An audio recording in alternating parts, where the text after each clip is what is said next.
Hey, what's up everybody? Sebastian Castillo here. Hope y'all like my hat. It's a beautiful afternoon out here in Cancun. So the topic of today's video is going to be a comparison between Mexico and Thailand. Now you might be wondering, why are you comparing these two countries? Well, first of all, I've been to both of them and I've lived here in Mexico for quite a while. And also, they're quite similar in a lot of ways, right? People go to both Thailand and Mexico because they want to enjoy a different kind of lifestyle. They like the weather more, right? The food is better, it's cheaper. But is all that necessarily true? And what are the main differences to consider if you're thinking about either moving or just vacationing in a place like Thailand or Mexico? So I wrote a list here. And this is based on experience, by the way, right? This isn't just me taking a bunch of random information from the internet and then copying and pasting and sharing it with you, right? As you all know, on this channel, I want to be objective, and I also want to give you guys a taste of what it's like to be on the ground in all sorts of different situations and locations. So first off, let's look at the language, okay? In Thailand, they speak Thai. I don't know if you know much about the Thai language, but it is a bunch of squiggly characters, and it's got like more than 50 characters that you have to learn, right? On top of that, Thai is actually a tonal language like Mandarin Chinese and Cantonese, right?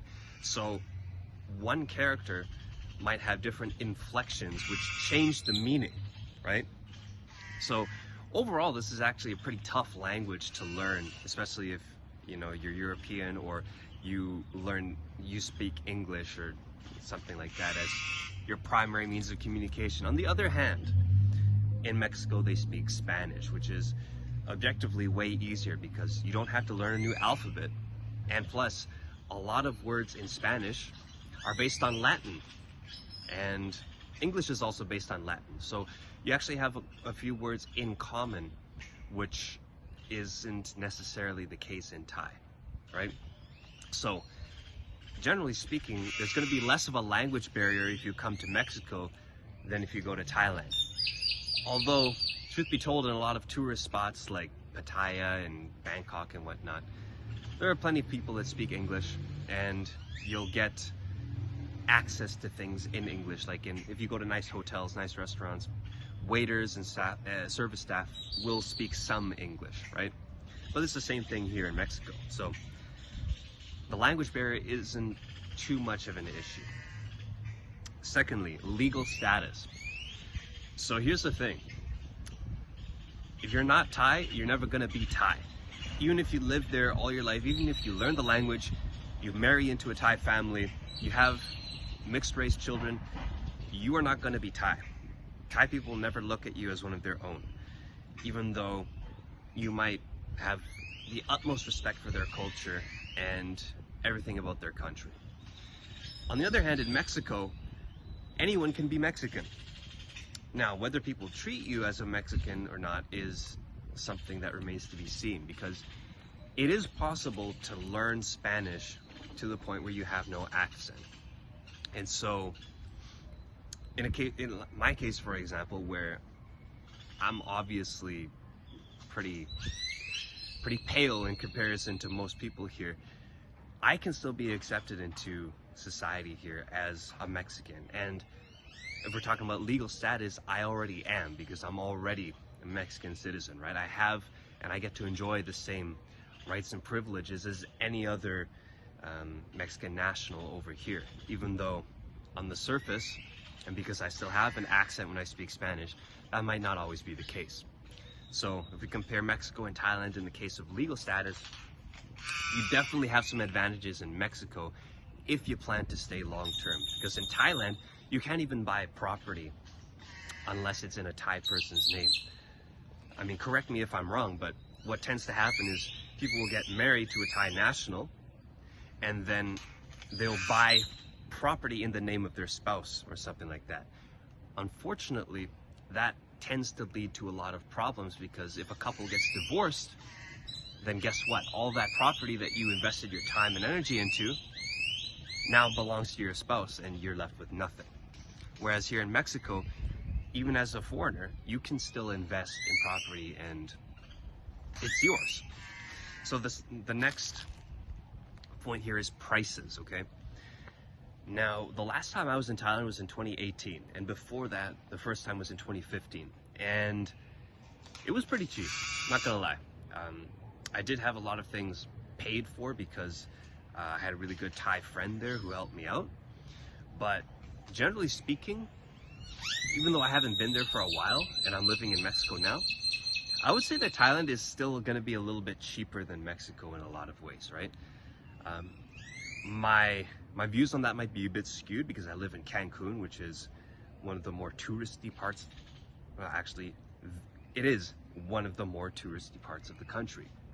So prices here for pretty much everything are going to be higher compared to the more non-touristy parts, or especially places that aren't beach towns, right? Because property prices, food prices, everything tends to be a little more expensive out here. Okay, so in terms of price, I would say Mexico can be cheap depending on where you look and what you spend your money on, but overall I would say Thailand wins this one. The next point is size. Mexico is way bigger than Thailand, okay? Now Thailand's interesting because you've got a bunch of islands and you've got a very standardized climate. Mexico has a lot more variety, right? We've got deserts, we've got mountains, we've got, you know, people might not think of those things when they consider Mexico, right? Most people will think of the beach, right? But we've got more than beaches here, and we have islands here in Mexico as well, right? But if you're looking for variety in terms of climate and your region, Mexico definitely takes the cake in this comparison. Okay, the next one is proximity to home. So if you're watching this, it's more than likely that you are from the United States, you're from Canada, or you're from Britain or something like that, right? The proximity of, like, Mexico is a neighboring country to the United States, and a flight from here to Canada is like 4 or 5 hours. So compare that to Thailand, which usually is going to involve a transfer, and it's going to involve a pretty long flight of more than 10 hours or so, no matter where you're from, right?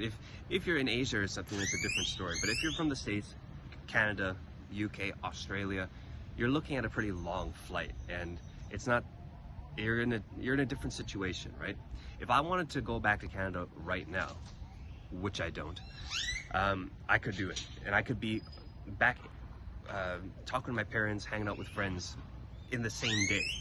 Thailand, not exactly, right? It would take a little more planning to do that, and I don't know about you guys, but I'm not a big fan of long flights, especially nowadays. So Mexico kind of takes the cake in this case as well, right? Because it's just going to be closer to wherever you're from. So the next point to make here is food. I like Thai food. I love Thai food. I love Mexican food too, but I will say that a lot of Mexican food is greasy, and a lot of it is it's not particularly healthy. For the price that you pay for cheap street food here in Mexico, that is kind of low quality and greasy, you could get something much cleaner and much more nutritious in Thailand. Now, obviously, it depends on where you look, but generally speaking, I would argue that food in Thailand is going to be cheaper and it's going to be more nutritious. And even if you go to a nice restaurant, right, it's going to be much more affordable, generally speaking. Okay, so when we compare food in Thailand and Mexico, I would definitely say Thailand wins this one. The second to last point is dating, you can put it that way. So a lot of guys are not necessarily into Asian girls, and that's totally fine, right? But that kind of rules out Thailand. But if you like Asian girls, then it's not a bad place to be, especially because in Thai society, again, correct me if I'm wrong, but in fact, in most of Asian society, darker skinned people are discriminated against, and lighter skinned people tend to have more access to opportunities. And this goes for women as well. Darker skinned women are kind of looked down upon in Thailand, but that's by the local population. But if you're a foreigner and you're going there, those darker skinned women might be a lot more receptive to you because they don't get enough attention.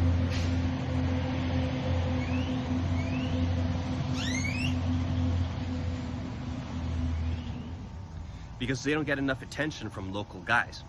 So it actually might be easier to get dates and go out with them. Whereas over here in Mexico, you actually have quite a variety of women from different ethnicities, right? I mean, they're all going to be Mexican, but there's a whole range of skin tones in Mexico, actually, right? As you can tell by just looking at me, right? Now, the lighter skinned Mexicans are kind of a minority here. I mean, statistically, I think they're about less than 20% of the country. But still, if you're more into lighter skinned women, if you're more into European looking women, then Mexico might be a better option for you in this regard. So there's not really a way to say which is better here. It just depends on your personal preference. That being said, however, in Thailand, there aren't just Thai women or Thai men, whatever you're into, right? There are plenty of foreign people there as well. So you could theoretically go to Thailand and you could meet and end up going out with someone from Russia or from Europe or whatever, right? Because there's a bunch of people there from different countries. And then the last point to make here is the beer bug. And I'm sure you all know what I'm talking about. So this is one of the reasons why I love living in Mexico so much and why I decided to move here. Because during all this chaos that happened during 2020 and that's still kind of going on now in 2022, Mexico is one of, if not the only country that has remained completely open, right?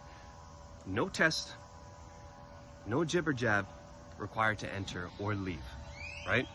Now, of course, if you were going and transiting to a different country from here, usually they'll ask you to take a test or have a jibber jab, but you don't need it here.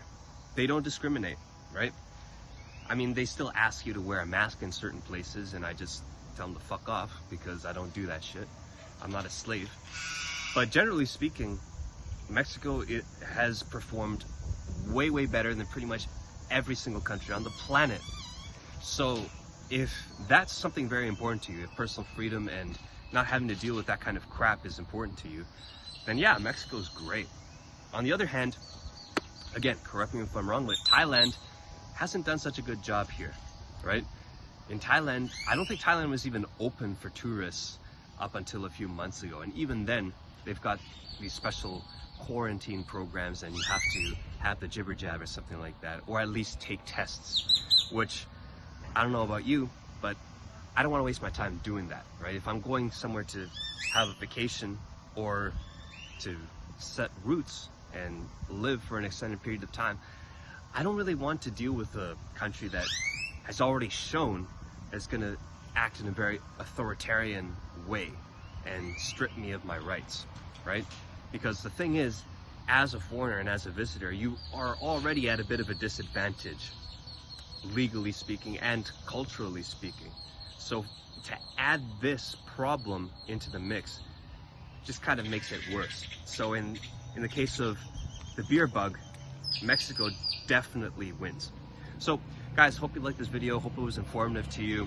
Again, this is based on both my experience and facts, objective facts that you can look up right now. So whichever country you decide to go to, either Mexico or Thailand, whichever country you think is better to lay down roots, that's up to you.